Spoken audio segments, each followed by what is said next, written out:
السلام عليكم، ازيكم يا حبايبي؟ اللهم صل على سيدنا النبي عليه الصلاه والسلام. عملنا بقى صينيه البسبوسه دي، القمر دي. بصوا عملناها كده، بصوا بطريقه سهله. بصوا طريه ازاي معايا.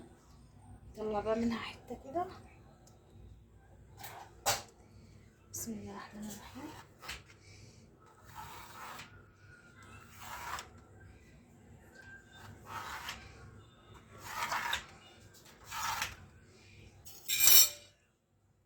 شوف حته كده نطلعها. بسم الله الرحمن الرحيم.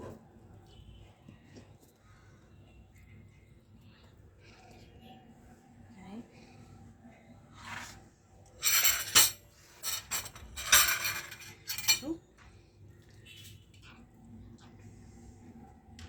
عايزه اوريها لكم.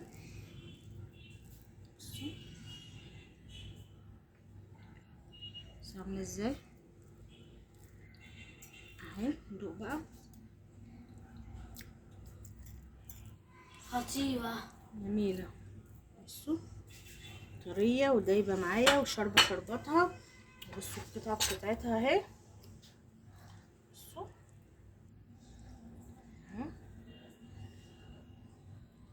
عامله ازاي معايا. يا رب لو عجبك الفيديو ما تنسيش تشتركي معايا وتعملي لي شير او لايك. يلا بينا نشوف مع بعض الطريقه عملناها ازاي. بصوا طالعه معايا الخرطه بخرطتها ازاي.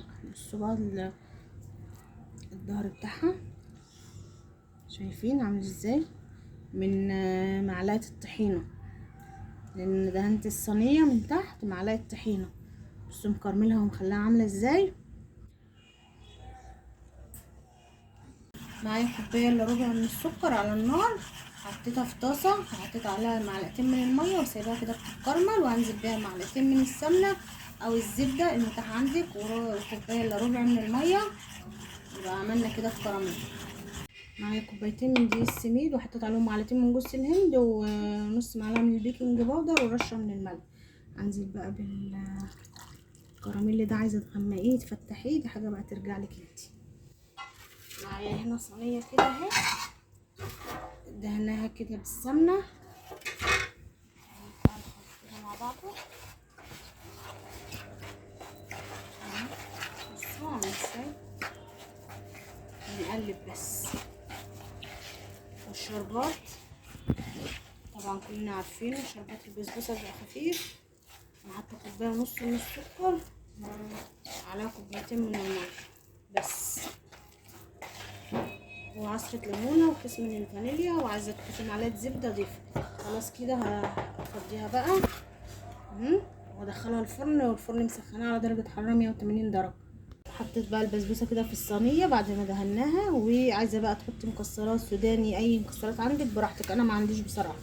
خلاص كده هنا بقى عندي حلة كده حطيت فيها كوباية ونص من السكر وكوبايتين من المية وعصرة ليمونة وكيس فانيليا، وده مكعب زبدة كده بلدي، عندي زبدة بيضة اهي من اللي احنا عاملينها على القناة.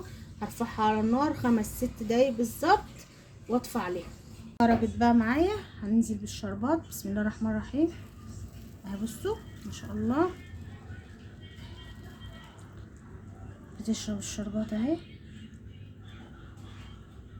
هغطي بقى عليها، مش هقطعها بقى دلوقتي ولا اجي جنبها.